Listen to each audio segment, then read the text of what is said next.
So yeah, today again, my name is Emily Zobel and I'm the Ag and Food Systems agent in Dorchester County on the Shore, and we're going to focus on container gardening today. Okay, so what is container gardening? And I always love to start these things with these vague definitions because container gardening can mean lots of different things to lots of different people. But when we talk about container gardening or pot gardening, it's basically the simple practice of growing plants exclusively in containers versus planting them in the ground. Now, for today's talk, I'm going to specifically talk more about container gardening that goes outside.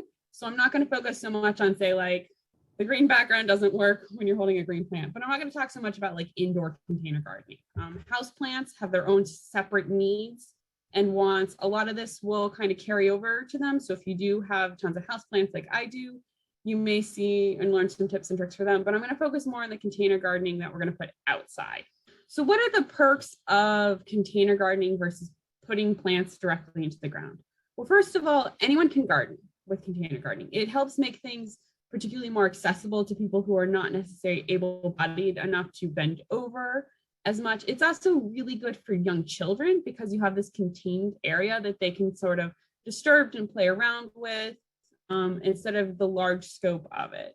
Plants are movable. So in the event that you want something that needs to transition from maybe it's okay in this spot in the spring and fall, but the summer heat's too intense for it there. Well, if it's in a container, you can move it from one area to the other. I don't recommend having plants that need to be moved like every day to a different location. I know people that do it. I personally think that's overwhelming and takes some of the fun out of gardening. But again, in sort of a seasonal movement kind of capacity, these plants are movable.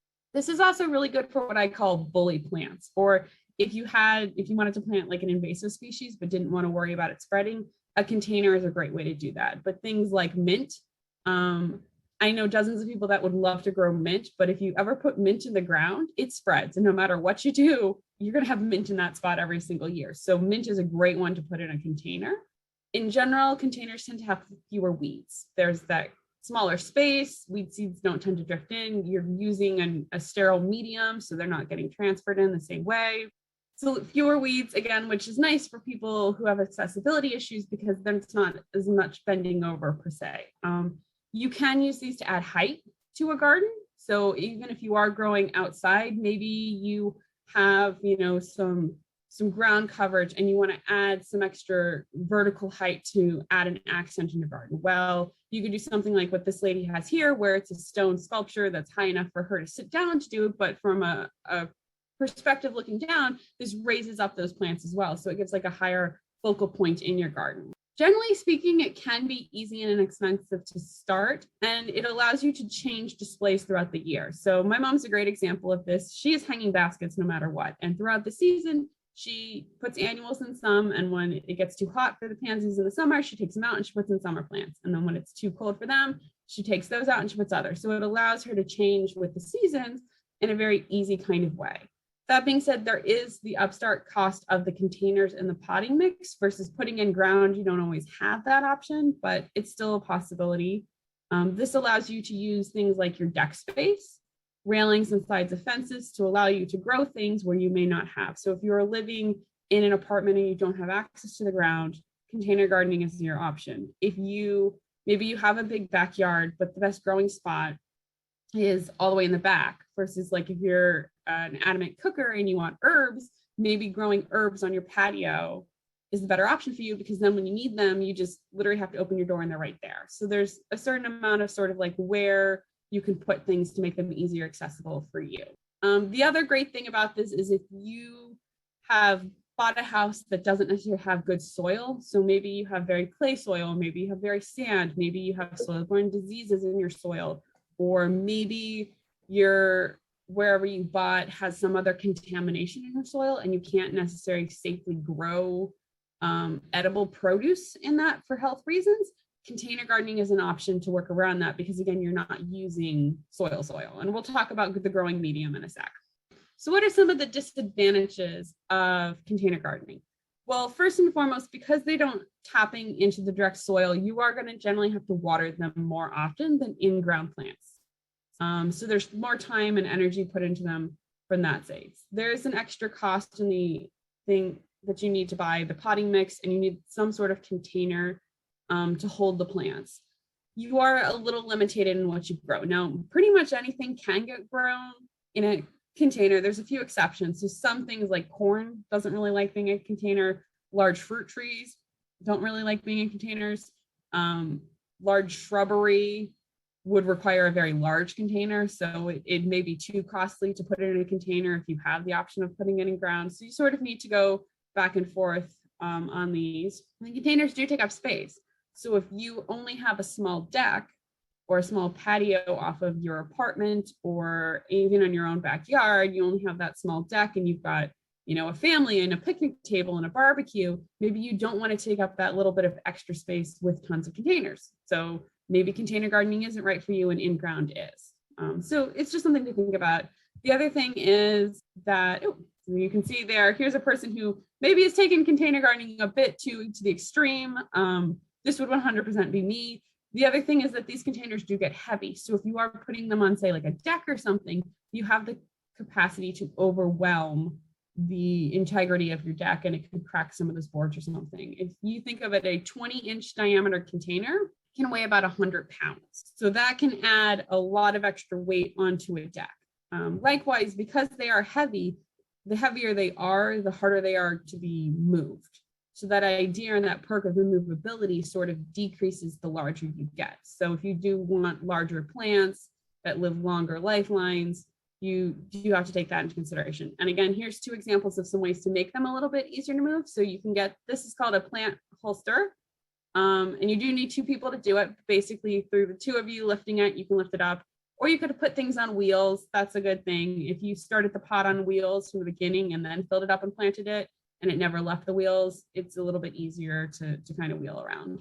So when we talk about container gardening, we sort of want to talk about the right plant in the right place, and in this case, the right container. So traditionally in our in-ground things, we talk about right plant, right place, right location.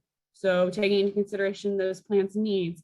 In this case, you have to consider that container as well.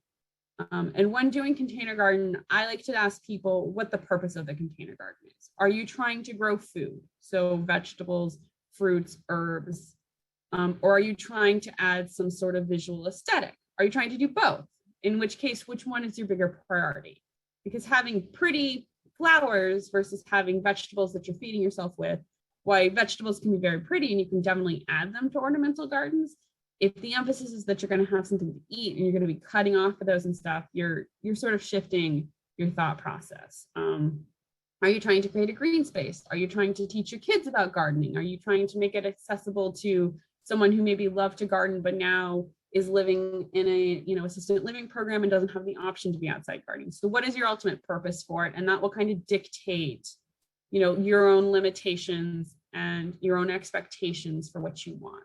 Okay, so I'm going to touch a little bit on raised beds. Most of this is going to be more traditional pot gardening, but I always have some people that come to these talks that really want to just talk raised beds. And raised beds are sort of this great hybrid between in-ground gardening and container gardening, in that they have some of the same benefits that container gardening has, in that you're elevating that soil above ground level. That allows it to get warm, that allows you to get that in there earlier. Because it's slightly above, you're normally reducing your weeds. Although if you look at my raised beds, they're still pretty weedy, so that is not necessarily a golden rule. So this is sort of, I think a lot of people will go from traditional pot containers to raised beds before they go from pots to sort of directly in the ground. But there is some upfront costs with these, particularly wood prices, as we all know right now, are super expensive. So you may not be able to or you may not decide to make that jump. You also need to fill this container with some type of soil, which also adds an extra burden. So it's just sort of kind of a thought process back and forth. I do think container gardens are also or raised beds are a great option with kids, because again, you have sort of, this is the contained space. So this is the space that you guys are able to grow seeds in and plant in and dig in and find worms in and stuff without necessarily having the whole backyard garden for them. Wood tends to be the traditional things that people would do a raised bed out of, but you can see in the picture here that in the upper corner that you can build it out of stones. We do not recommend using cinder blocks. They traditionally have been made with a type of wood ash in them, which has been known to leach some chemicals. If you do decide you want to go that route, You can line it with landscape fabric to help prevent the leaching. Or you could just say that we're going to put in this raised bed and it's only going to be flowers. And that's also perfectly fine. You can have a raised bed with just flowers and that's great. When it comes to picking out your lumber, likewise, you do not want to use treated lumber. Here's a great article from Iowa Extension Services that talks all about how treated lumber is treated with various different chemicals and what components that are part of that. So I'm not going to go too much into detail about like how to build a raised bed. There's tons of directions online. Lots of extension services have directions online as well. The one thing that I would note when building a raised bed is that you do want to take into consideration that for the most part, you're not going to want to walk in your raised bed. So make sure that you don't make it wider than you could physically reach into the middle. So most people tend to do about 4 feet wide. I find that's pretty ideal. And normally they're somewhere around like 4 to 8 to 12 feet long, because that's what you can generally find your average lumber at like Home Depot or Lowe's or lumber stores and stuff. So those tend to be the general things. If you want more, I just tend to recommend putting in more raised beds. I also recommend when you put in raised beds, make sure you put enough space between them that you can easily get in between them. If you decide to just keep grass alleyways, make sure it's big enough that you can get a lawnmower through it to lawn it. If you want to mulch that or tarp it or something, just make sure that you've got enough space there to kind of do that. When you go to install a raised bed, one thing that we actually really recommend doing is what we call lasagna mulching. So this is our faux raised bed, and you can see our turf grass down here. Oh, I got my laser pointer. So what I would do if you go to establish one is the first thing you're going to do is, assuming you're putting this on turf grass, actually the first thing I would do is get a soil sample, because that's going to tell you right off the bat if you could view in your ground or not. If you have contamination in your ground, you may need to line your raised bed so your produce doesn't tap into your ground. If your soil is perfectly safe and you're just doing this as a way to make it more accessible so that you have that added heat bonus and all that, then that's fine. But in general, even if it's not, we still sort of recommend getting that. But what I recommend doing is you don't necessarily need to till. You can just cut your grass super short. So start at kind of wherever you normally mow your grass and mow it, and then drop your mowing blades down 2 notches and mow it again, and then drop them to the lowest setting they can and cut it as low as you possibly can. You almost want to just like scalp it to its ability. So you can see that the grass over on this side outside of the beds taller than here. It's just a little thin line here. Then you want to line it with cardboard, and you want to make sure that you're using what I call naked or nude cardboard. So this would be brown boxes. This would be pizza boxes. This is not going to be anything that has a colored seal to it. Because what happens is when you have a lot of those printed things, they have a thin layer of plastic, and you want something that's going to fully biodegrade. So pizza boxes are a great use for this. And you can justify eating lots of pizza to get the box. But all you basically are going to do is line the base of it with cardboard, and then you're going to fill compost and soil on top of it. And you can use topsoil, you can use garden soil, you can get raised bed specialty soil.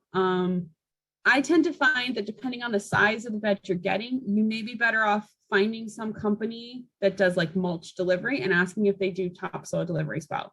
If you're going to someplace like Lowe's or Home Depot and buying individual cubic square bags, you're going to pay a lot more to fill this than you are if you get someone to bulk bring it in. And if they do bulk bring it in, do yourself a favor and buy a big tarp and have them dump it on the tarp, because that makes it way easier to transport it to your raised bed.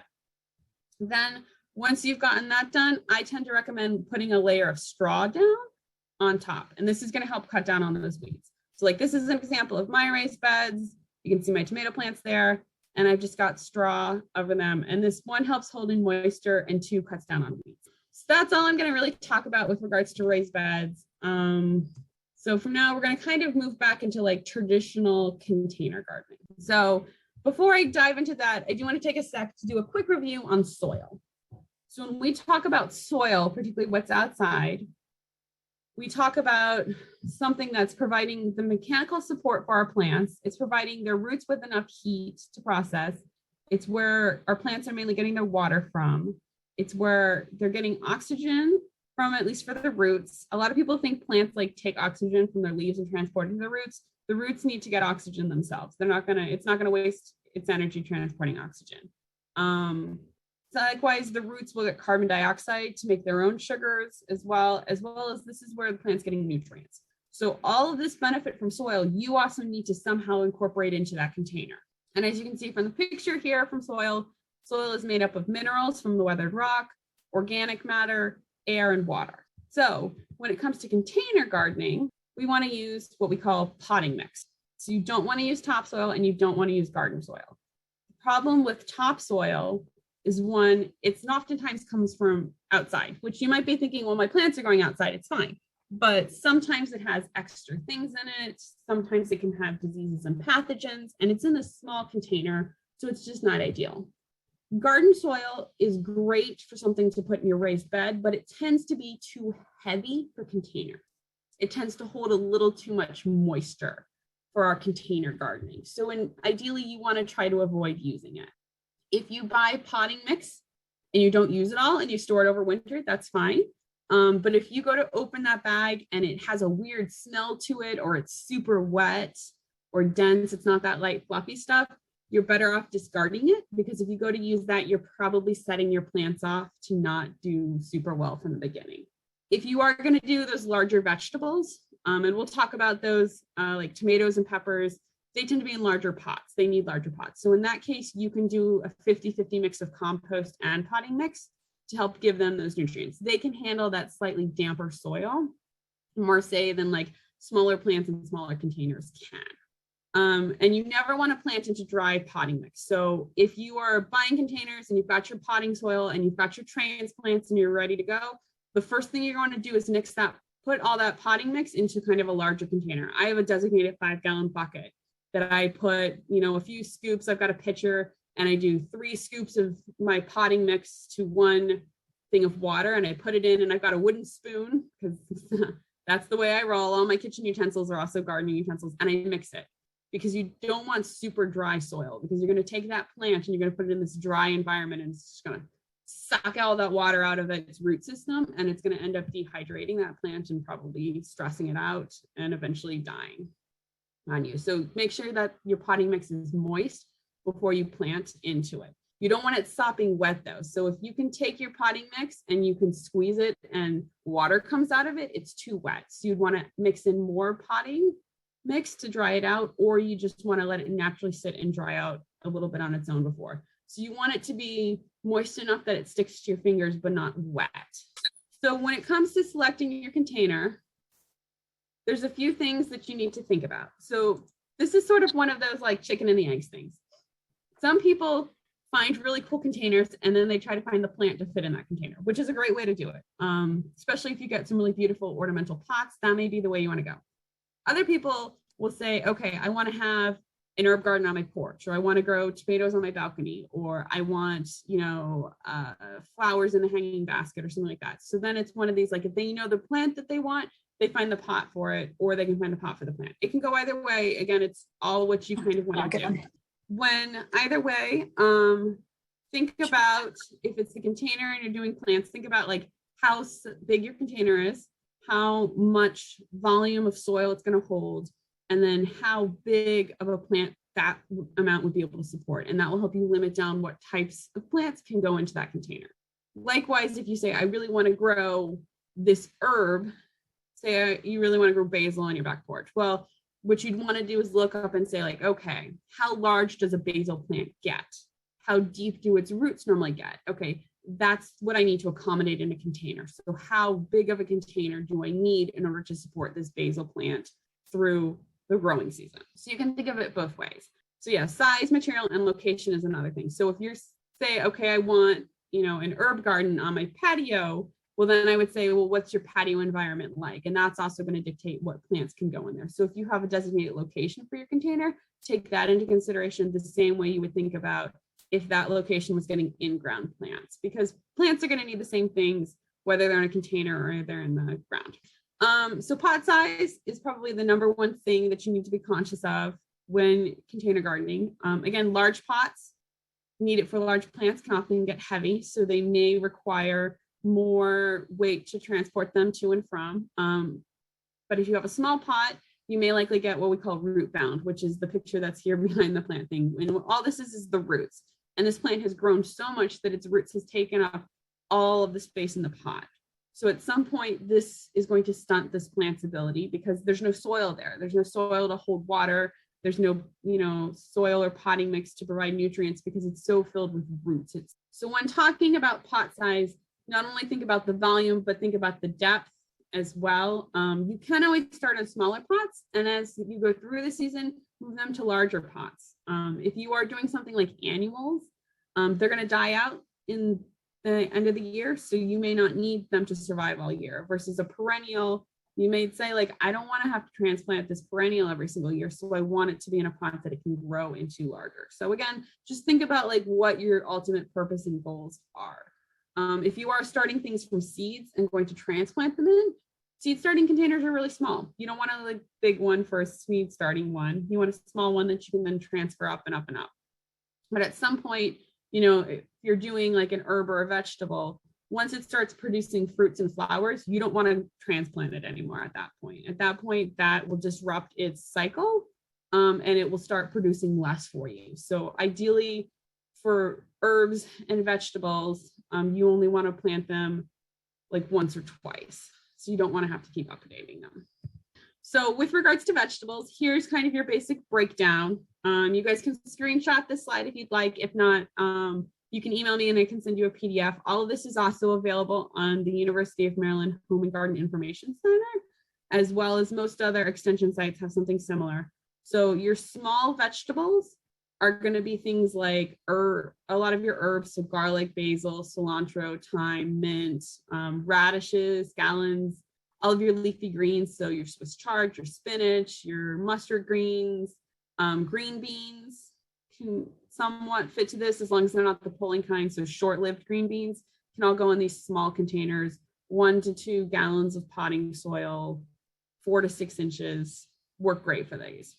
Your medium vegetables are going to need more like 4 to 6 gallons of potting soil. So think kind of larger containers, more pot-like, a little less cup-like, more pot-like. So 8 to 12 inches in depth, because again, they're going to have deeper roots. They're going to need some things.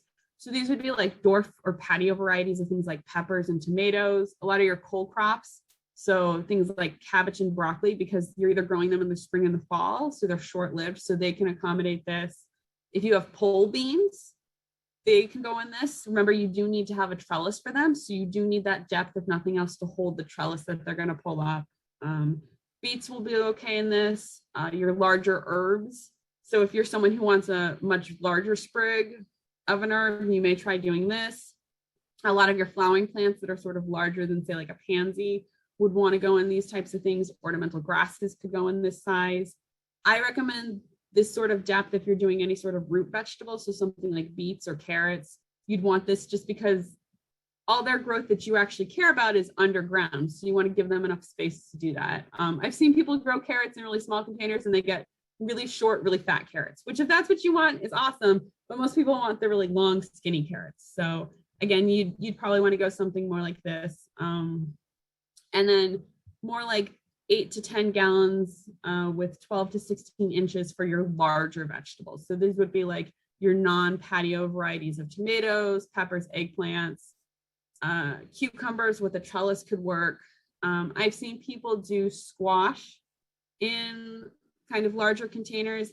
I don't recommend doing some of the more vining crops in containers. Watermelon, because of the way it vines, you can definitely put it in a container, but it's going to vine everywhere outside of the container.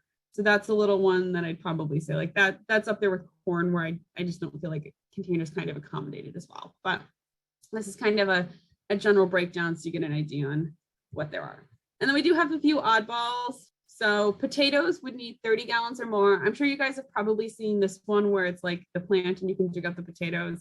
I've never managed to get this to successfully work. I have done potatoes in grow bags though, where you just cut off the plant and you dump the bag over into like a tarp and you dig them up. And I always find that really fun. My niece and nephew love doing it that way. So that's how I kind of do potatoes in container gardens. If you do want to do blueberries, generally it's a 2 foot by 2 foot by 2 foot container. Because of blueberries needing that designated acidic soil, container gardening sometimes can be really good for them because it's a lot easier to get that in a small area. Haley talked about strawberries only needing 8 inches. So no matter what type of container you have, they only need 8 inches. Their roots don't go past that. So you could put them in a bigger container. I grow strawberries in 5-gallon buckets.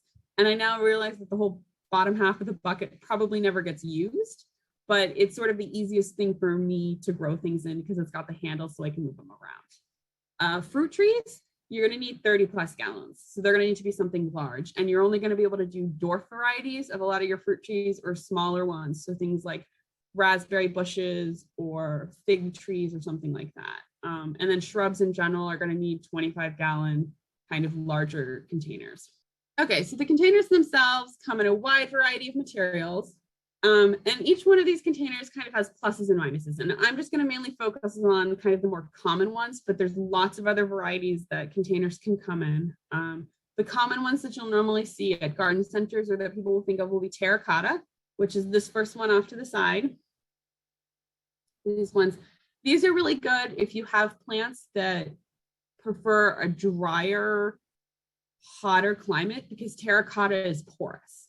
So these ones will need to be watered more often because water will leach out through the sides. But if you're growing anything that's like considered a succulent or anything that is from, say, like the Mediterranean or the Caribbean or like African or something like that, where they want that hot, dry climate, these pots are better because you can add water to them and then that water will leach out. So you have less likely of having root rot and stuff like that.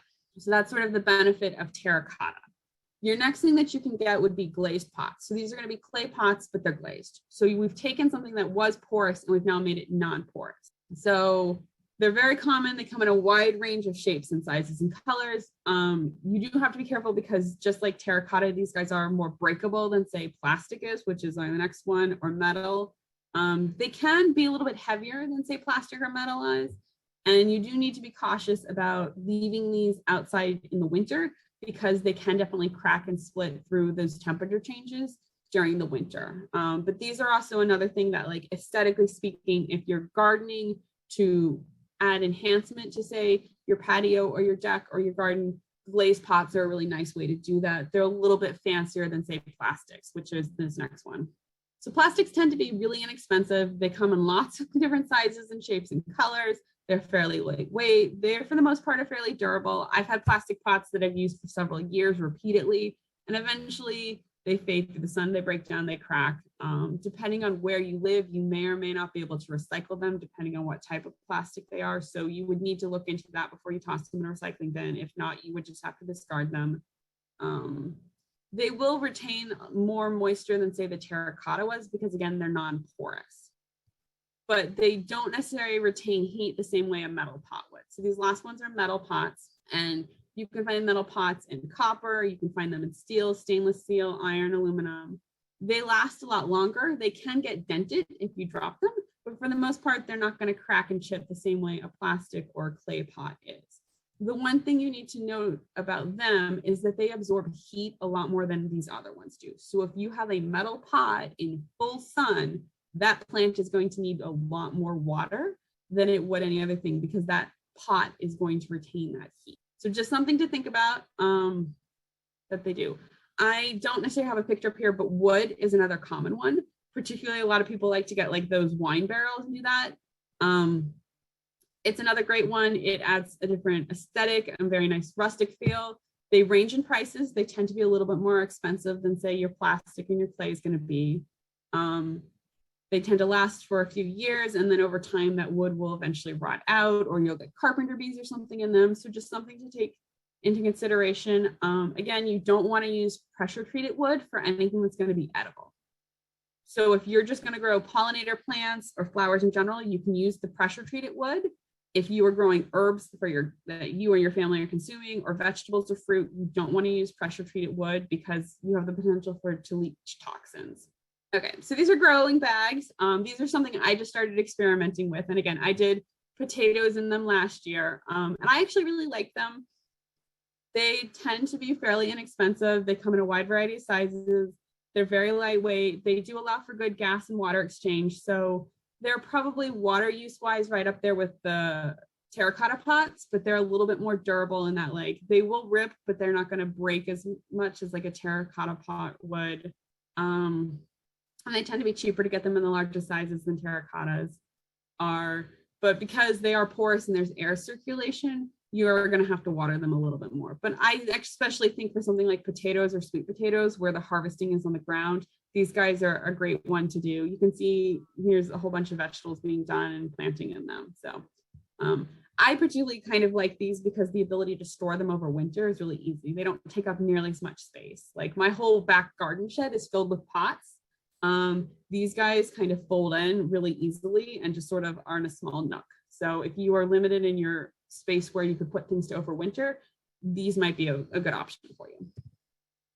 Okay, so we always have people that want to use repurposed items. And I think that this is really fun. It's really great, but you do need to take into consideration, just like with the treated wood, whether or not the material is safe for consumption or whether or not you're likely going to have some leaching happening. So things that are already food grade protective, so old soda bottles or some of the 5-gallon buckets, the hard plastics tend to be pretty good and okay with that. When it gets to things like tires that are made out of rubber do have the potential to leach some things.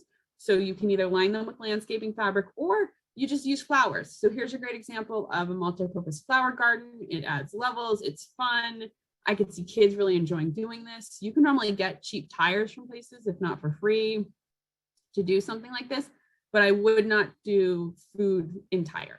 And then you can see this fun, someone sent me this and I just think what a fun way to like use an old toilet. Again, I wouldn't put food in there, but if you really wanted to have an eccentric art piece out in your garden, you could try it. So when using kind of these repurposed items, you do want to take a step to think about the volume of soil that it will hold. And one thing that you can do is fill that container up with water and then measure that water out to see how much volume it holds, and then relate that back to, again, the size that your plants are going to be, at peak growing season, because you want to make sure it holds enough soil to sustain that plant.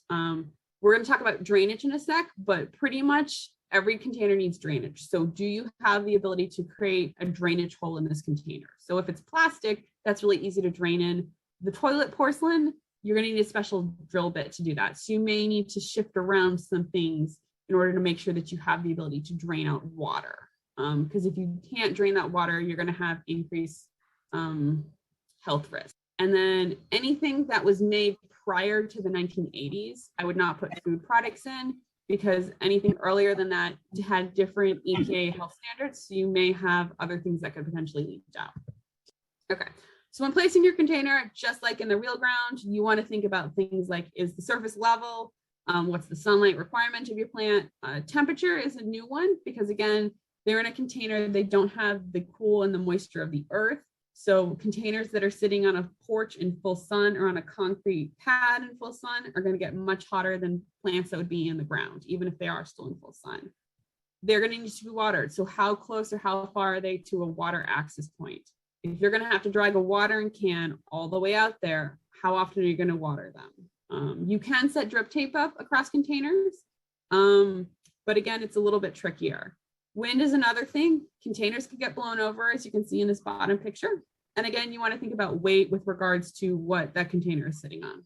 So with water and drainage, again, in our natural soils, the water drains down, unless you have heavy clay soils, in which case it doesn't, in which case you may have this issue in your own thing. But ideally, we want water to be able to drain out of our pots. We want that potting mixture to hold just enough moisture that our plant can use it without holding too much, because this will lead to fungal issues, root rots, and so forth, and that will stunt and deteriorate the health of our plant. So some easy things that you can do to help increase that ability of that water to drain out is to use pot feet, which are something like this. You can also, I just put mine on top of bricks and it works fine. If you have saucers underneath your planters to collect that water, you want to make sure that you are dumping those saucers daily. One, because water does this weird thing where if it fills up in this container, it won't always overflow. So it will hold and continue to hold water here in the soil if the saucer's filled. This is also a breeding ground for mosquitoes, which I don't think anyone likes. So you want to make sure you toss that.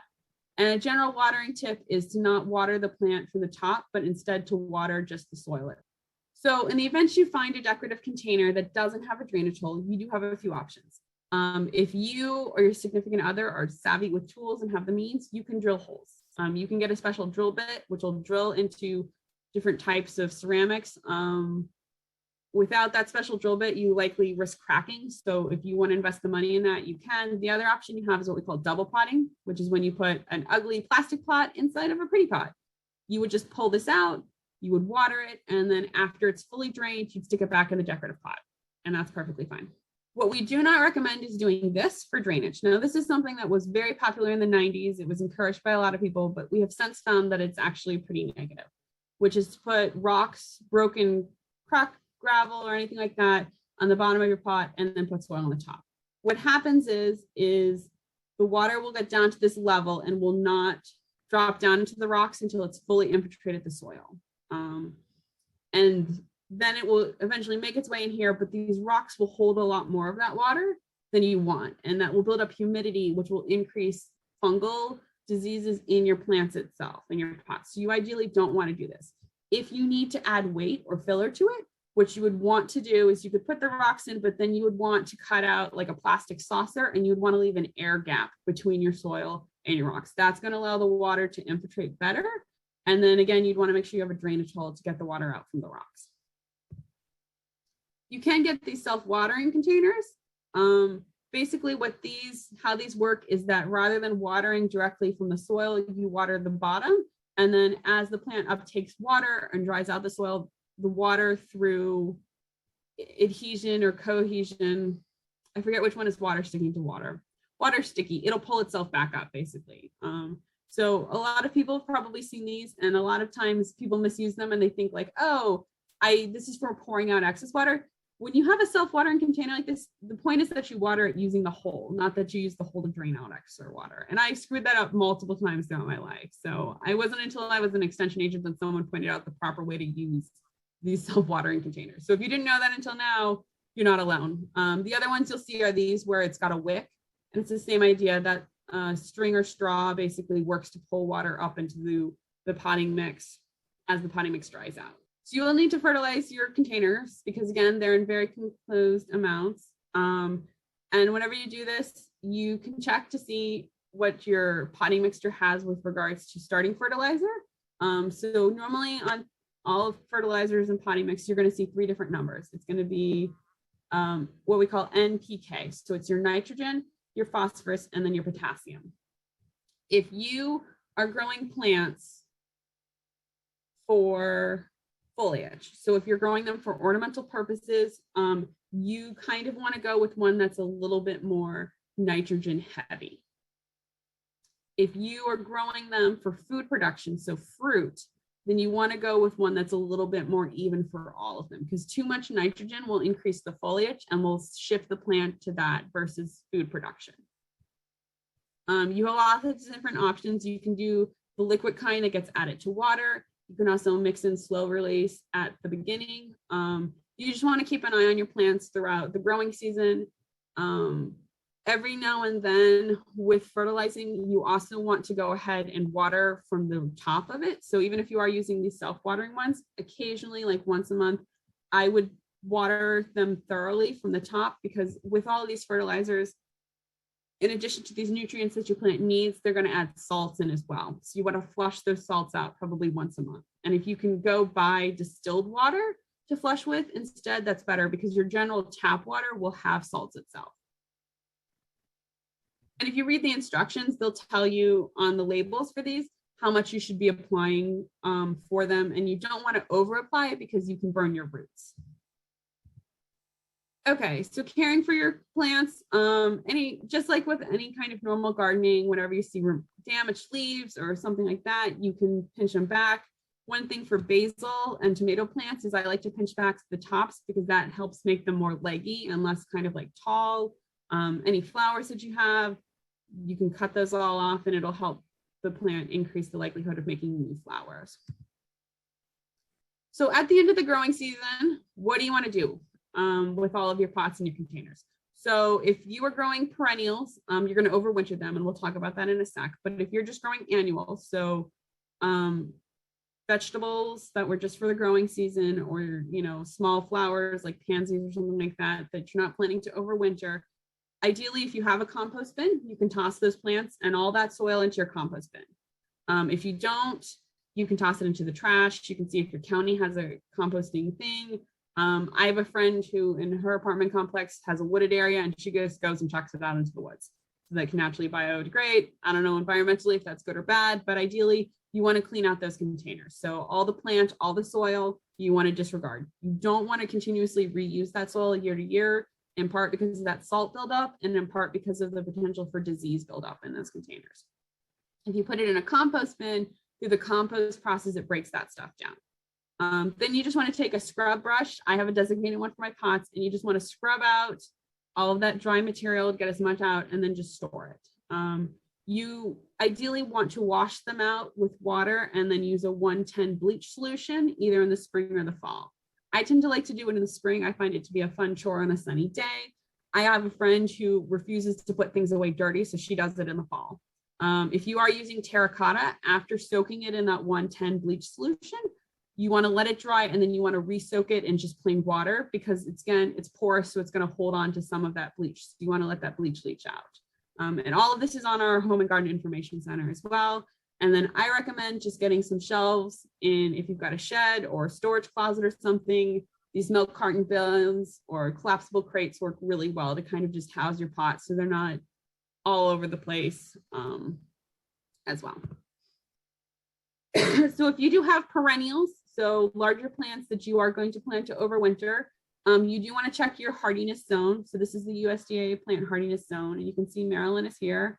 So we're, depending on where you are in Maryland, we're anywhere from 8A, B, all the way down to 7A and B.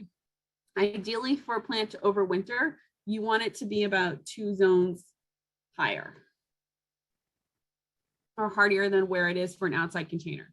Outside containers, because they're not insulated by the ground, are going to lose heat a lot faster than in-ground plants are. So the worry here is that those roots are going to freeze, and that's going to kill the plant.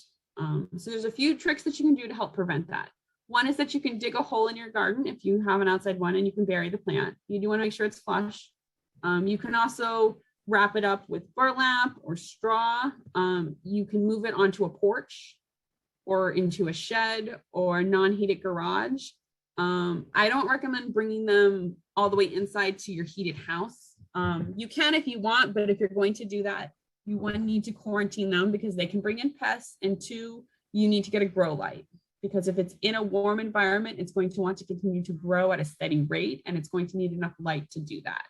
I'm not going to go too in depth in that. If you are in a situation where you're doing that, you can reach out to me or go to the Home and Garden Information Center, and you can find more advice about that. You can also buy styrofoam containers that are meant to put pots in for overwintering.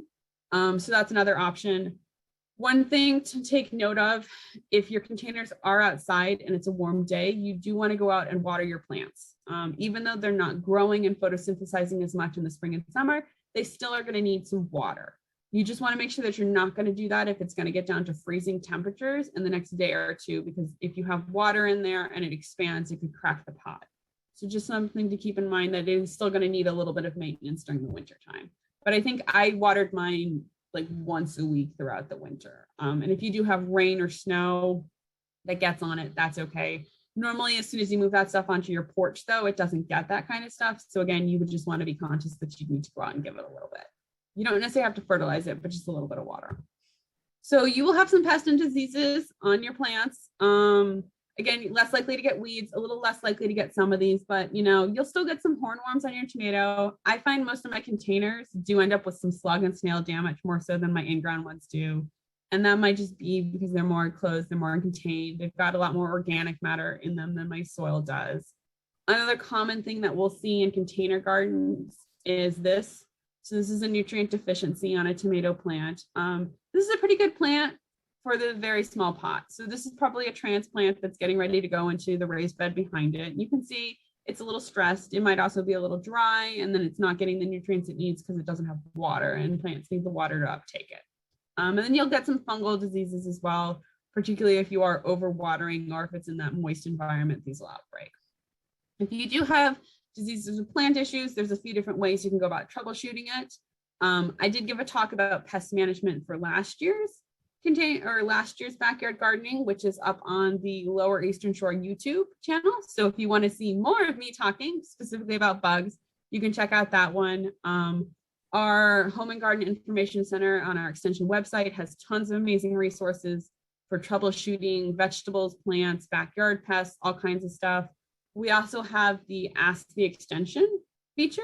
So this is really neat. This allows you to submit questions for our experts to answer, and you can submit up to 3 pictures. So if you have an issue in your container garden or in your garden in general, I recommend take 1 picture of the whole plant, 1 picture of it close up, and then submit it that way. And then basically, if it's an insect question, sometimes it comes to me. If it's a disease, it goes to Karen Rain or Dave Clemens. It's a nice way for you guys to get feedback and help on what you need. You can also look on here and see where we have our Master Gardener plant clinics, which is our volunteer force that we've basically sent through some training, and you can bring plant samples to them and they will help you troubleshoot as well.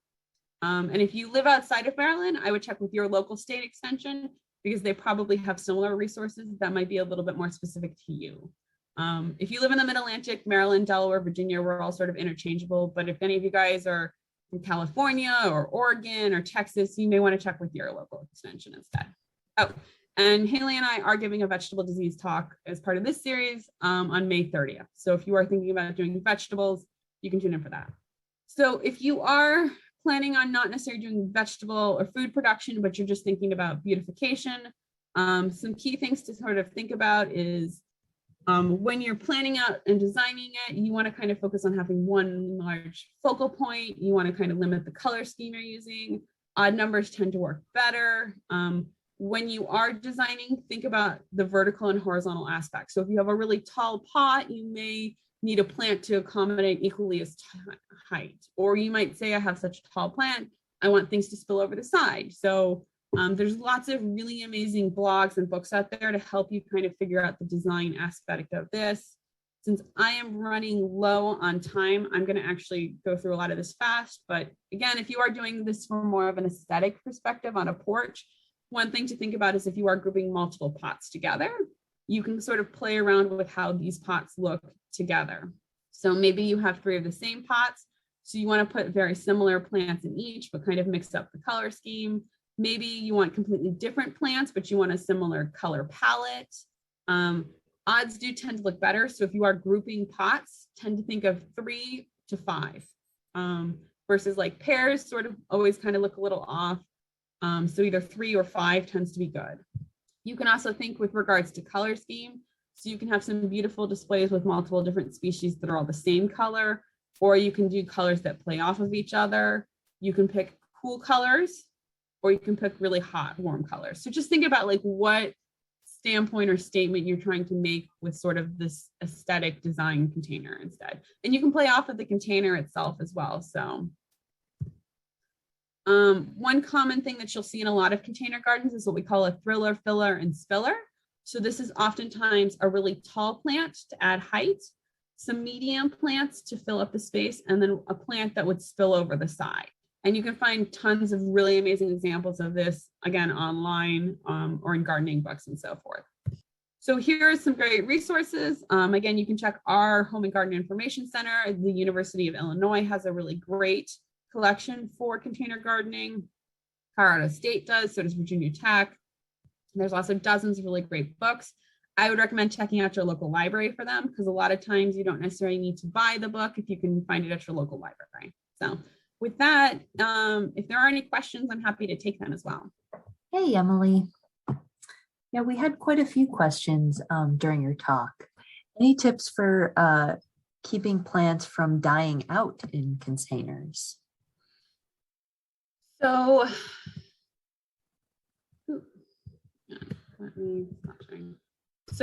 I would say dying out, again, you're going to need to figure out like what's causing it to die. So it's possible that it's dying out because you're overwatering it. And again, if you can pull that plant out, like if you can grasp that plant and pull it out of all the soil, then it's lost its root structure. And it's probably because you've overwatered it and its roots have run. Likewise, if you go to feel the moisture and the soil top is so hard, or if you notice that it's shrunk and there's a ring that you can put, your finger between the edge of the pot and that, then you probably haven't watered it enough. Water tends to be the biggest thing with container gardenings that people tend to cause them to die out on. So I would say that was probably my first thought on why they're dying out. The other thing might be is that you just have too big of a plant and too small of a pot. Because again, they only get whatever soil medium is in that container. So it might just be an issue of they've used up all the nutrients that are in that potting mix already and they need fertilizer. It could also be an issue of the salt content could have built up too much in it as well. So you could try stuff like that. If you are doing something that's a little bit more specialized, something like blueberries or some of the ones that need the different pH, you may also have not used a potting mix that has shifted to that one. You can get the like acidic or alkaline potting mixes. Again, that tends to be more for household plants, like your African violets, like at more acidic. So you can see stuff like that. So someone asked pots versus growing bags. Again, I think it depends a lot on what you're growing. If you are trying to do larger things, I'm actually starting to really like the growing bags, just because the ability to store them over the winter, I find is really nice. Versus pots are kind of very big and a little bit harder to do that. But again, I wouldn't necessarily do growing bags if you're just doing small things. I think at that point, a pot works just as well. So it's sort of a preference. The growing bags are going to dry out a little bit more, so you need to water them a little bit more. Dying out in containers. So I will say with the dying out as well, sometimes you'll also get stunting right after you transplant them. So a good thing to do with that is to carefully break up just a little bit of the root system. And again, making sure that you're not transplanting them into super dry soil is another good way to kind of help with that. Can in-ground soil be used in containers? I would not use ground soil in containers. Again, one, it doesn't always drain as well. And two, it can have diseases in it as well, that out in the soil, they have plenty of other like natural enemies in the environment to kind of control them. When you put them in a small container with more humidity, more water, less natural enemies, they tend to flourish a little bit more. You also, if you're using ground soil, you're also likely increasing the likelihood of bringing in weed seeds as well, because most of our soil has a seed bank in it. So if you put that all in a container, you'll likely have weeds that are doing that. And I actually knew people who did entire thesis experiments where they just collected soil and grew it in greenhouses to see what sort of weeds came up. So like that's another potential of it. So again, for soil recommendations for containers, potting mix is probably what I recommend. Just your general generic, nice, fluffy white potting mix. If you are doing something more specialized, you can go with some of the special ones, but a lot of times, particularly if you're just doing annuals, so they only need to go spring through fall, the generic stuff works fine. If you are putting perennials, so you're planning for them to be year after year after year, you may want to spend the money to get the nicer potting mix. But even then, over time, you're going to need to add more potting mix because it's going to compact. Great to know about the cinder blocks. So yeah, so if you do have a raised bed and you notice that wood's starting to deteriorate, there's a few different things you can do. So a great kind of early spring or fall project would be to sort of dig up the side that is falling apart and replace that piece of wood if you want. I know a lot of people have started switching from wood to like the plastic faux wood because it doesn't break down, but it doesn't always give you people the aesthetic they want. I know someone who just every single like 10 years, they just build a bigger frame around their raised bed. So it's just sort of gotten a little bit wider every single time. And they go, well, the inner ones are falling apart, so we'll just build a border one. And now they have a nice, 4-inch, because they've only done it once now. So they have the 2 inches from the first bed and the 2 inches from the frame around it. So now they have 4 inches where they can set pots and sit and kneel and stuff. So they sort of like that. So that's another option, although it does involve more wood. So yeah, hopefully that kind of helps on how you figure it out. I've had my raised bed for 5 years and my wood's still holding together. So, but depending on your climate, your rain and all that, it can vary. So if you have existing raised beds, that comes down to your choice. So if you like the idea of having a raised bed, you can definitely use them. I tend to say treat your raised beds like in-ground soil, in that every few years I get a soil test, because they can have the same issues that your ground soil would have. So if you have purchased a home that has raised beds, get a soil test. If you have young kids, elderly people, or people who are immune compromised, in addition to your normal soil test, I would also add lead in. Most healthy adults, the leaching of lead is so minute, it's not necessarily an issue, but for those few sensitive audiences, you potentially may want to check for lead as well, because if there's lead in that raised bed or lead in your ground soil, you may want to go ahead and gut it all and put brand new topsoil and stuff in there. Do you need to replace the cardboard in a raised bed? So you don't necessarily have to. Ideally, that cardboard will smother out the grass, and after about one growing season, that grass is dead enough that you don't need to like move everything and put more cardboard down. You can use cardboard as a weed control the same way you use straw. So like I will also hoard pizza boxes, and I will punch holes in the tops of the pizza boxes, and I will plant my tomato plants into that, and then I'll put straw on top of that because it's just one more thing to help retain moisture into my raised bed and cut down on weeds. But you don't necessarily need to like shift all of the soil out of your raised bed, lay cardboard down on the base and back. Cardboard is a great biodegradable thing that you can definitely integrate into, raised beds and that. What about organic? So you can definitely do container gardening organically. I would say, to my knowledge, there's nothing against using plastic containers in organic agriculture from a commercial standpoint. I would say that they'd probably be fine from a homeowner standpoint. You would just follow the same things about, you would want to use compost or organic fertilizer for them, which you can definitely get. You can get leaf grow all small little containers of fertilizer, which are Omni certified, so organic certified. For the most part with container gardening, I've never had to use many fungicides or insecticides, but if I had to, you could still use the organic stuff on that. So I think you could do organic in containers just as fine. What type of compost do you recommend? I use my own backyard compost, so that might be a little off, but if you were going to purchase it, leaf grow I know is one that's really common. I tend to like that because it's a little bit floppier than say like the cow compost that you can also find. I've used the cow in my raised beds, but I prefer the lighter stuff for container gardening. So I would say for containers, leaf grow. But again, I started a compost bin last year, and this year I finally get to use it, and I'm super excited. So any type of compost should work fine. I would just sort of use it a little sparingly in small containers because compost will hold a lot of moisture. So again, you just don't want to oversaturate that container with your moisture. Can you speak on whether you can reuse container potting soil from year to year? Okay, I touched on this. I don't recommend reusing container soil year to year. I recommend tossing it into your compost bin if you have one, or just disregarding it, because you'll get a buildup of those salts and potential building up of your disease. An inexpensive way to self-water on vacation.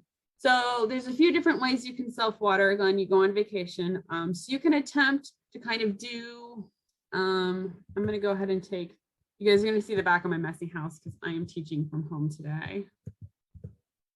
But so the self-watering with plants, which would be something like this, which is just, it's got the string on the bottom. You could do something very similar where you would just take some string and you'd stick it in a container and just make sure that that string is going up into your plant. And then you would water it to make sure it's saturated, and then it would just be able to take up that water over time. The other thing that I might recommend doing is if you can move your plants from a full sun area to a partial sun area, they'll still survive. They're not going to thrive quite as well, but if you're only gone for like a week or so, they're not going to die on you. And the water usage will be reduced. So that's probably the best way I can talk about doing it. I know I've seen people to use like upside down, like soda bottles or wine bottles. I've never tried any of those, so I can't let you know whether or not those work or not. But you could also try it before you go on vacation. Try using one of the like soda bottles that's upside down and see if it all ends up into your soil in a matter of an hour, if it slowly lets it percolate in. Yeah, and you can also, I don't know, this is what I do. I have a timer on my hose to a sprinkler that goes over, because the nice thing about containers, you can move them all to one area where they could get watered by a sprinkler. And I have that set to go for 30 minutes once a day in the morning. Yeah. And ideal to water the foliage, but Yeah, it sort of works. I have tried similar things, but I've never been able to get the timer to seal enough that it doesn't leak. And then I end up with this big wet pile. So I've never been able to get the timers to work. My house is old. I need to call a plumber to change my spigot, but I'm lazy and haven't done that yet. So you could try that. There's lots of different ways. I also find that just bribing a neighborhood child with junk food is also a great way to just get them to come over and water your plants. I also bribe my neighborhood kids to mow my lawn. So that could just be the way I like to function. But again, if you have something like tomato plants and you say, well, if you come over and water my tomato plants every other day, you can harvest any that are red. A lot of people are more than happy to walk over and do that for you. Do you recommend potting soil with fertilizer? Yeah. I think most of your potting mixes are going to have some starting fertilizer already in them, whether they're organic or conventional ones like Miracle-Gro. Most of them will have some type of early fertilizing with them, and those are just nice. You can add in more of the, I think it's the perlite or vicmula, can add more moisture to it as well. You can also get, I forget what they're called, but Ashley, our Master Gardener Coordinator in Garrett County, was talking about, they make these like gel balls that you can put in containers that you soak them in water basically, and they swell up and then they'll slowly leach out the water. And you can mix those in ahead of time into your potting mix to work. And that's another thing for vacationing that you could work that I'm thinking of. But yeah, any of those ones with the pre-starter fertilizer, I think work fine. It's sort of nice because then you don't have to really think about fertilizing until, if you're planting things now, so like end of April, beginning of May, I don't normally start thinking about fertilizing until like July, when I'm starting to get vegetable production happening. So for the most part, most of your plastics, the question was, can plastics be a concern for potential leaching of any chemicals into the soil or plants, especially if you're growing vegetables and plants in plastic containers? For the most part, plastics are generally thought of to be pretty safe. We are now learning more about like microplastics and stuff like that, but I don't feel like microplastics are going to leach into water the same way things like copper or arsenic or wood ash or those sorts of things would, which are more what we're kind of worried about with things like treated wood and cinder blocks. So I would say if you're really concerned about the potential for plastics to leach, make sure that you're using food grade plastics. So anything plastic container that had food in it has to be a certain food grade standard. So that would be ones that you could turn around and grow in and not necessarily worried about leaching as much. And for the most part, most of your things, even with these toxins that we're talking about, even if they leach into the soil, a lot of times plants can't take them up as readily as we think. So just because it's high in your soil doesn't mean it's getting transferred into your plant. It's just one of those better safe than sorry kind of techniques. I actually don't know if the fabric pot, or so we talked about toxins in treated wood. Have fabric pots and bags been tested? How can you find out if the fabric container is safe? I actually don't know if the fabric pots and bags have been tested. That wasn't one that's listed on the University of Illinois website. I'm sure if you did a search on it, you could find out. If you want to shoot me an email, I can do a search for you and get back to you. If you do with any Google searching, I would add edu to the end of it, because that's going to make sure that you get an institution or an organization and not just a general gardening blog. Not that general gardening blogs aren't good, but an individual who doesn't necessarily have a science background may not be able to scientifically be able to tell you certain things. So I would just stick edu on the end of it, or org. Always trust to make sure that it's a reputable source before you kind of take it at that. If worst comes to worst and you want it to make your own fabric bags, I think something like, if you were handy with a sewing machine, you could go get like unbleached cotton muslin and grow something in that, because it's unbleached, it doesn't have any dyes or anything like that. So it's basically just the cotton. So I feel like that would be a really safe way if you wanted to still use bags and were handy enough to sew them on your own. Most of the fabric potting bags are going to be made out of polyester, so it's just going to be a plastic. Okay. Best way to keep moisture on the bottom of my small house pots from staining wood shelf on it. I'm doing my first small house plant, small potos. Yay, potos. It's a pot with no holes. I guess I'm putting foam peanuts or rocks in the bottom of the pot and a plant saucer. So yeah, so the best thing you can do if you've got a plant and you're going to sit it on something is just put a saucer underneath it. I like to say for my house plants, whenever I water them, I actually just put a bunch of them in my kitchen sink. I clog up the bottom of my sink and I put about an inch of water in there and I just let them sit for a few hours. And that gives them enough time to absorb whatever water they want. Then I'll drain it. I'll let them sit for another 20 minutes or so, and then I'll put them right back in their spots. And this one you can see is in this fabulous Starbucks cup. But again, I've got lots of plants that are in ornamental pots and you just double pot them and they're fine. So soil pots, no hole in the bottoms are no. Yeah, I tend to say if you don't have that drainage hole in the bottom, there's nowhere for that water to go and it's just going to sit. And plants don't like wet feet. Like think about if you had to walk around in galoshes filled with water all day, you get cranky and your plants are going to do that too. If you bought a pretty one, so depending on what it's made out of, you can opt to drill holes in it. So if it's plastic, that's pretty easy to drill holes in. Ceramic's a little bit trickier. So again, you can just go back to that double potting. Here's my Christmas cactus. And you can see it's in a plastic pot, in a ceramic pot, just double potted. So when I need to water, this guy comes out, he gets watered, and then I guess set him right back in here and he goes right back with all of his friends. And then Emily, I'm assuming that the plastic pot is not touching the bottom of the ceramic pot. Like you either have an air gap or you put some rocks on the bottom. I have an air gap. Sometimes I'll put some rocks in there. Yeah, but again, because what I'm generally doing is taking them out, putting water in them, and then giving them the opportunity to drain inside my sink. I'm not so worried about water draining into this container because I'm giving it time to drain before I put it back in here. So if you have a pot that it's a very tight fit and you know that you can't put those rocks or those gaps there, the best thing to do is when you water it is then to give it like 30 minutes to drain on its own before you put it back. And one thing you can do is if you squeeze the container and more water flows out, you haven't let it drain enough. Okay, what about cocoa bean liner pots? Oh, these are the cocoa fiber ones. Yeah, so these ones are kind of cool. You'll find these tend to be more hang baskets. They're really cool because they are porous. Again, they do tend to dry out a little bit more. So you will need to water them kind of about as much as terracotta. So just check them. The one thing that I recommend with these and with terracotta is before you plant in them, soak them in water. Because then you've already given that plant like a good moist environment. Because when it's firstly transplanted, it needs moisture more than anything else. It's just after like it's established, it doesn't need that like soaking wet. So, but no, those are also a good option.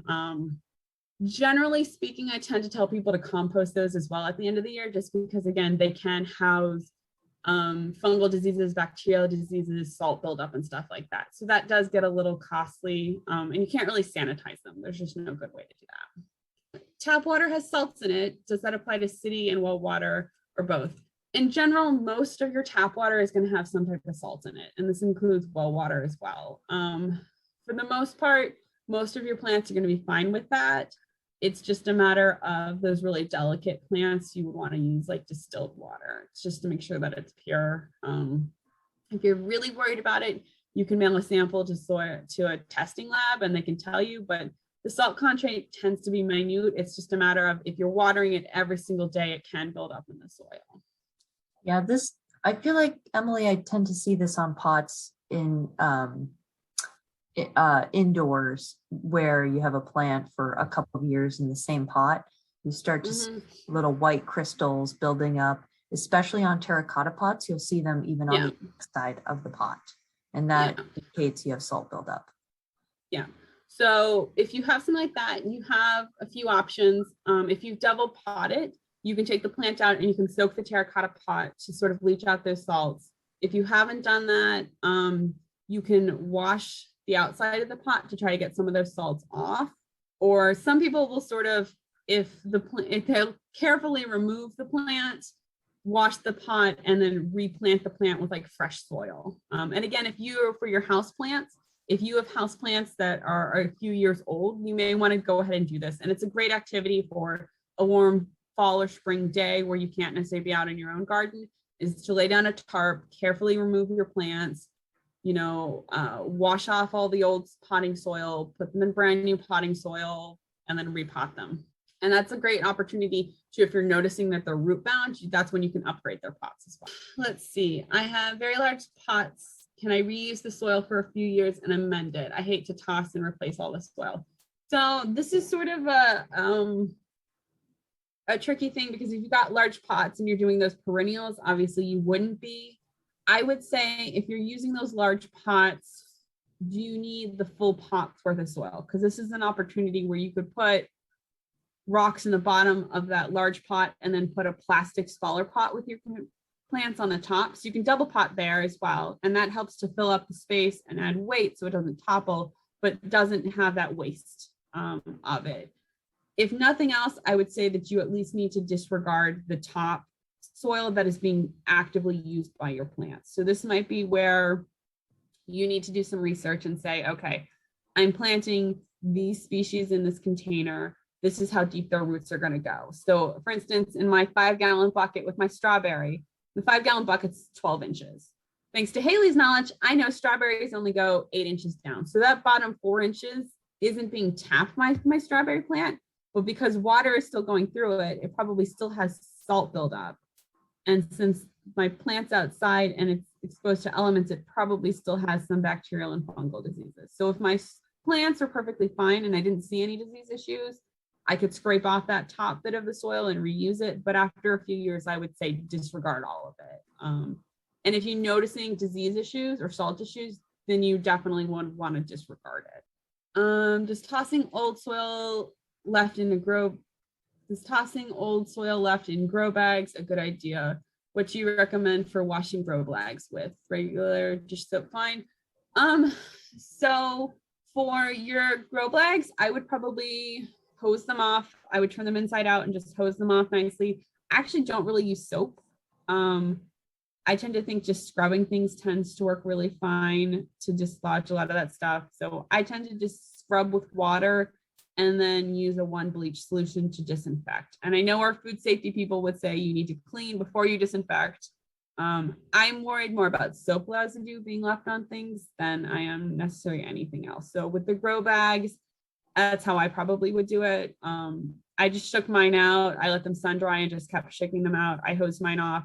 I didn't even bleach mine, which I should probably do before I put potatoes in them this year, but I don't always disinfect things. So do as I say and not as I do, guys. You'll find that a lot of us are really good at telling you guys the science, but are really bad at following it ourselves. If I've already put rocks at the bottom of my containers, but I put cardboard on top, then the soil on top and then soil, do I necessarily have an issue? So I would just keep an eye on it and see and make sure that it's draining properly. The one thing that I would be cautious of is even if the water is getting through, what basically happens is because you have those rocks or the gravel in there and they have a surface area, water is going to stick to the area around each one of the rocks. So in an empty space there, more of that water would flow through. And since water is being held onto those edges of that rocks, it has the likelihood of humidifying to make a moist environment underneath. So that could eventually lead to fungal diseases at that soil that's above it. So I would keep an eye on it. If you're noticing lots of things like root rot and stuff like that, you may, next time you replace that, go ahead and just dump it out and disregard the rocks and the cardboard. Likewise, if that cardboard starts to break down, and the cardboard itself is going to hold moisture as well. So I would recommend in the future, use plastic, because that plastic isn't going to absorb moisture the same way like cardboard is, because that cardboard is basically going to work as a sponge and hold moisture as well. I started germinating my seeds on paper towels. Would that be a problem? No. Nope. I do the same thing. I do a germination test on a paper towel, and then if they get big enough, I'll transplant them into little cells. And sometimes that's really nice. You just don't permanently want to leave them on the paper towel. And you don't necessarily want to put the paper towel in the container because Paper towels and cardboard work great when you're outside and they can biodegrade rather quickly, but they are also very slow at biodegrading. So for starting seeds specifically, you have a likelihood of those roots getting tangled in there. Can coffee grounds be used in a container? I would recommend putting your coffee grounds directly into your compost bin and letting them break down, more so than putting them directly into the container themselves, just because they're not necessarily going to do anything for your plant, especially in a container, because you're using that sterile potting mix. It doesn't necessarily have as much of the fungal and microbials that we use in the compost bin to break down things like coffee grounds and banana peels and stuff like that. So I would put the coffee grounds into a compost bin and then put the compost next year into the container. Is it normal to have termites in the ground soil / raised beds? No, that's not normal. If you're having termites in your raised bed, I probably would call a pest control company to come look at it. Whether or not they're feeding on the wood in your raised bed or something else, like if you've got an old stump or lots of like decaying wood around, is sort of a bigger issue. Generally speaking, you're not going to find termites walking around on the outside. You would find them if you were digging in the soil. Termites are subterranean, meaning that they live underground. So if you're finding something and it's up on the surface, it might be ants. So you can also always take a sample and bring it to your extension office and we can help you identify it. But yeah, if you're finding termites in either your ground soil or your raised bed, you may want to call a pest control company to come look at it to figure out how big the colony is, because you don't want to necessarily risk your house or your foundation. If your raised bed is like way far away from your house, then I would just have someone come out and check your crawl space, and then kind of talk to them about it, because they'll be able to kind of negotiate whether or not it's a risk or not. But that being said, I get ant colonies in my raised beds all the time, and ants are actually really beneficial. They help to aerate the soil. So I find them perfectly fine in my raised bed. What are some fillers for pots so that we wouldn't have to use so much soil? So again, what I would tend to do would be, if you need to, you can put something like heavy rocks or gravel or something, and then you could just use a smaller pot on top of your big pot so that you have all that stuff, but you're not necessarily creating this potential for water to get held there. Yeah, I think so. Where can we go to get our soil samples tested? Okay, this is a great question. So if you go to the University of Maryland's Home and Garden Information Center at go.umd/HGIC, we have an entire webpage dedicated to soil testing. Ideally, what you're going to want to do is you can come to your local extension office and borrow a soil probe, or you can just use a simple trowel. And you are going to go out with a plastic bucket or plastic container and collect a soil sample. You're going to mix it all together, and you're going to need about 1.5 cups of soil. There are various labs throughout the Mid-Atlantic that you will mail the sample to with a small check it's a small fee for a soil sample. Normally it's somewhere between $10 to $15, depending on what you want. Make sure you check that you want recommendations and tell them what you are growing, and they will analyze your soil and they will send back something that will break down your phosphorus, your potassium, your calcium, your magnesium, your salts, your pH, your buffers. And if you tell them what you want to grow, so if you say we're growing tomatoes or peppers or so-and-so, they'll tell you what you need to do to amend your soil, which is super nice. If you live on the Delmarva, AgriLab is located in Delaware. It's the closest. We've also got Waypoint Analyticals is in Virginia. Delaware residents, University of Delaware does it for a fee, but they only allow, I believe, Delaware residents to do it. I think there's a lab up in Pennsylvania as well that I'm forgetting the name of. What I do not recommend doing is sending them to states that are out of your region. So for those of you that don't live in the Mid-Atlantic, reach out to your local extension and see what local labs are in your area, because different places use different tests based off of different soil climates. So you want to find someplace local to do it. And again, they're small nominal fees. I recommend doing it every 3 to 5 years. Farmers are required to do it every 3 years. And if I feel like a farmer is legally required to do it every 3 years, then I, as a backyard gardener, should probably. Okay, I have hot and mild peppers that were overwintering in my basement. Can I rinse their roots and add new soil to the pot, or just add soil to the surface that's at the base of the plant? So you can do either. So one thing that you might do is, depending on how long that plant's been in that container and how big it is, is you may want to carefully, gently try to pull it out of the container. Because what you want to do is look at the root ball. So if you pull it out of that container and you can roll it gently on its side to kind of loosen it out, if the roots are looking like they're bound, then you may want to break it up and move it to a bigger pot, in which case I would go ahead and rinse it off and add more soil. If you pull it out and it's not root bound, then I would say you could probably just add some more soil on the top and be a-okay. Okay, what are plant nutrients and when should they be applied? Okay, plant nutrients is a whole nother talk, so we're not going to go into that. The basic ones that most of your fertilizers are going to have is going to be nitrogen, phosphorus, and potassium.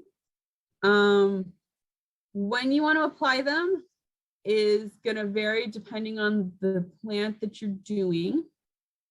And this is one of those things where looking at the label of the fertilizer is going to help you a lot. So just like all pesticides have a label that tell us how to use it, all fertilizers do as well. And I know that it's super, super teeny tiny, you can't read it. But the great thing is that we have the internet. So you can take the name of the fertilizer that you have, and if you put that online and ask, say, like, Miracle Grow Backyard Garden Success label, directions. If you put that into Google, you will find a PDF from that company that gives you the breakdown. And it will say, here's how to apply it, here's when to apply it, here's the measurements, and all of that great information. Because a lot of these ones that we're getting now are super concentrated. So you need to add like 1 cap to a gallon of water. And if you don't do that, you're going to burn your plant roots. So like reading that label is super, super important. With regards to specific vegetables. So in your case, you say my pumpkins give out flowers, but no fruits. So what I would do, I'm not a pumpkin specialist, but I would go online. And again, I would put in like pumpkin troubleshooting edu, and I would look for local extension publications that will talk about pumpkins. Again, I will put my email in the chat. Shoot me an email specifically, and I will reach out to Jerry Burst, is our vegetable expert, and Kelly Nichols has also done lots of research on pumpkins. I imagine that they are probably lacking in something like potassium or magnesium, or it may be an issue of your pH and your soil might be off, because I imagine with pumpkins, you're doing them in ground. What about so again, I do that soil sample, because I don't know if anyone who does pumpkins in a container, but or you know what, come back. We might touch on plant nutrition when we do plant diseases as well. So come back on May 13th or May 31st, and we may touch on that. But yeah, pollination could be another one. You're right, Haley. So a lot of times if they shoot those flowers out and they don't get pollinated, they're not going to generate a fruit. So you can, this is another fun activity for neighborhood children, or if you have grandkids or kids of yourselves, is you send them out with Q-tips and you go pollinate mommy's plants, and you just pretend to be a bee and you just rub the little Q-tips on each one of those flowers in and out. But yeah, you could, if they're not getting pollinated, that could be one. Especially, I know early pumpkins, people will put shade cloth over them to keep off squash vine borer. And unfortunately, if you do that, the bees can't get into them either. So you sort of, nick them there. So that could be some possibilities. So I think that's it for the questions. I think so too. Thank you, Emily. You're welcome. I am so excited to see so many people here. I was a little worried that container gardening has gone a little out of fashion sometimes, because it's like everyone got so big into in-ground gardening. But again, some of us just don't want to play in the ground and we want to play in containers. So I will also give a shout out to, I am 1/3 of the Garden Time podcast, which is spelled garden and then time like the herb. So THYME. We are found on all your major podcast platforms, and we have done talks about houseplants specifically with Jenny Rosenplants, who is giving our Garden 101 talk in a few weeks, as well as seed starting. We just talked with Ashley, who is our Garrett County Master Gardener, thing about container gardening. So that will be our May episode. So if you want more fun gardening facts and you like podcasts, please check us out. Thanks, everybody. You're getting a lot of kudos in the chat, Emily. Yay, so many kudos. Yeah, people. Oh yeah, clay soil is definitely a tricky one. All right. Well, I think if that's everything, we will hopefully see everybody in 2 weeks for our next installment of Backyard Gardening. We've got 3 more. Hopefully we'll come back next year. So see you all. Happy gardening, everybody, for YouTube, and it should pop up. Or Haley just put the link in there for you too, because she's smart like that. It just comes up right away on my computer. Okay, You guys get to see my thanks cat. everybody. Oh, a devoted gardener right there. Yeah, she likes to chew on my palm tree. My palm tree looks really bad because she chews on the leaves. Bye, everybody.